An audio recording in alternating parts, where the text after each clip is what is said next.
नमस्कार। काफ़ी दिनों के बाद मैं आज फिर आपसे रूबरू हो रहा हूँ।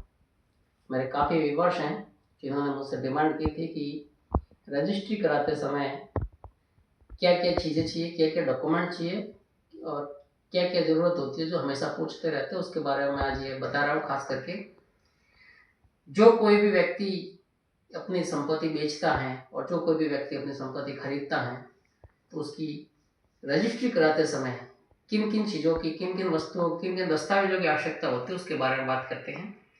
एक तो जो बेचने वाला होता है, जो प्रॉपर्टी के दस्तावेज़ होते हैं, वो इस तरह से कोई भी दस्तावेज़ हो सकता है। आपका लिंक दस्तावेज़ होता है, वो दस्तावेज़ उसकी पूरा लिंक चाहिए। जहाँ से प्रॉपर्टी का कोई पट्टा बना हुआ है, तो पट्टा कहाँ से बना हुआ है और उसके बाद में कितनी रजिस्ट्री हुई है और अब आपको बेचने वाला व्यक्ति कौन है, यहाँ तक का पूरा लिंक दस्तावेज चाहिए। तो उसकी आपके पास में 2, 4, 5 जो भी लिंक दस्तावेज है, पौरा पटवानी है, रजिस्ट्रियाँ है, वो सारी एक तो आपको रजिस्ट्री कराते समय लेके जाना, ताकि उससे आपके लिंक दस्तावेज का पता चल जाए। दूसरी चीज़ आती है इसमें बेचने वाले और खरीदार। बेचने और खरीदने के बीच दोनों ही पक्षकारों के उनके आधार और पैन कार्ड जो जरूरी होते हैं, तो उसके आधार और पैन कार्ड की एक कॉपी, फोटोकॉपी है, जो आप साथ में लेके वो चाहे 5 बेचने वाले हैं या 4 बेचने वाले हैं, 1 बेचने वाला है, जितने बेचनार है उसके हिसाब से उनके आधार कार्ड और पैन कार्ड ये आपको लेके जाना है। अगर आधार पैन कार्ड नहीं है तो उसके लिए 60 का फॉर्म भरा जाएगा। जो आपके जो भी वकील साहब होंगे वो आपके वो फॉर्म भरा देंगे। इसके पश्चात आपको 2 गवाह ले जाने हैं। 2 गवाहों के भी एक आधार कार्ड, जो 2 व्यक्ति गवाह होंगे उन 2 गवाहों का एक आधार कार्ड ले जाना है और आधार कार्ड के साथ साथ उनके 2 फोटो भी ले जाना है। एक गवाह के 2 फोटो, एक गवाह के 2 फोटो ले जाने हैं। खरीदार बेचनार के भी 2 फोटो ले जाने हैं सबके।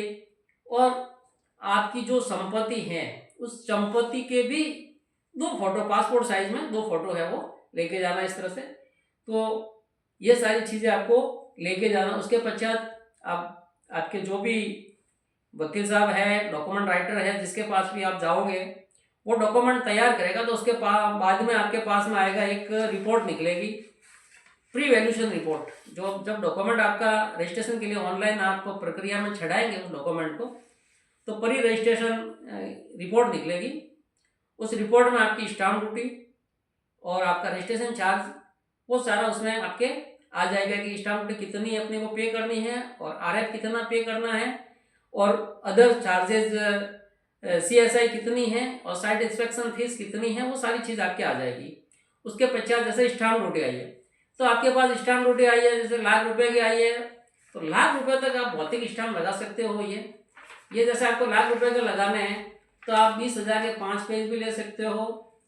अगर ज़्यादा पेज है तो 10,000 के 10 पेज भी ले सकते हो। वो आपकी रिक्वायरमेंट के आधार पर आप इस तरह से ये पेज ले सकते हो।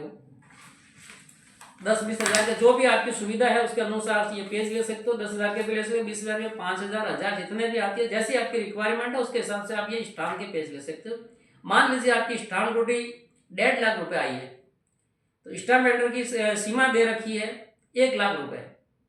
जिसके पास ई स्टाम्प का लाइसेंस है वो स्टाम्प राइटर 1,00,000 रुपए तक का स्टाम्प जारी कर सकता है, और जिसके पास सिर्फ स्टाम्प राइटर का ही लाइसेंस है वो 50,000 रुपए तक का स्टाम्प जारी कर सकते हैं। ये अभी वर्तमान में राजस्थान में ये व्यवस्था है।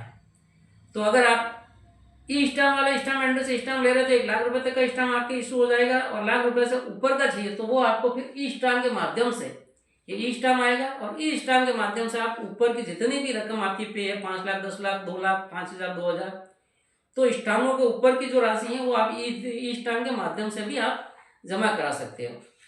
ये जमा कराने के पश्चात फिर आपके उस डॉक्यूमेंट में पूरी जो भी जानकारी है फिडअप हो जाएगी। जानकारी फिडअप होने के पश्चात फिर उसमें ये आपके प्रॉपर्टी के फोटो है वो भी अपलोड करने पड़ेंगे।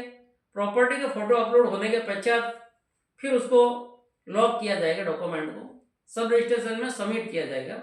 जैसे डॉक्यूमेंट आप सबमिट करेंगे तो वो डॉक्यूमेंट सब रजिस्ट्रार में ट्रांसफर हो जाएगा। फिर आप उसकी चेक लिस्ट निकाल सकते हैं। चेक लिस्ट की आप प्रिंट दे करके चेक लिस्ट आपके डॉक्यूमेंट के ऊपर लगा करके आप ले जा सकते हैं। उस चेक लिस्ट में जो सिटीजन रेफरेंस नंबर आएगा, उस रेफरेंस नंबर के माध्यम से आपका डॉक्यूमेंट एसआर ऑफिस में ओपन हो जाएगा। आपकी सारी जानकारी जो आपने भरी है यहाँ पे ऑनलाइन की है, वो सारी जानकारी वहाँ पे ट्रांसफर हो गई है।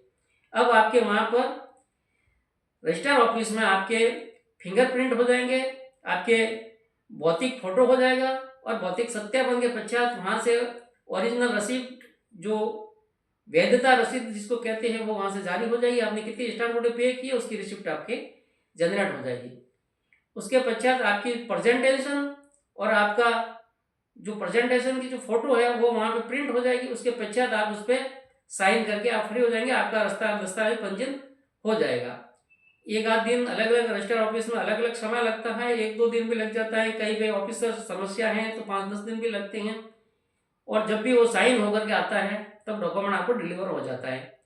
वो डॉक्यूमेंट अब आपके एडवोकेट या आपके दस्तावेज लेखक के माध्यम से ले सकते हैं, आप खुद भी ले सकते हैं, वो जैसी आपकी सुविधा होती है उसके अनुसार। तो ये है रजिस्ट्रेशन की प्रोसेस, क्या चीज़ें अपने को ले जानी है, क्या डॉक्यूमेंट लग रहा है, डॉक्यूमेंट क्या है क्या नहीं है, इसके बारे में पूरी जानकारी थी।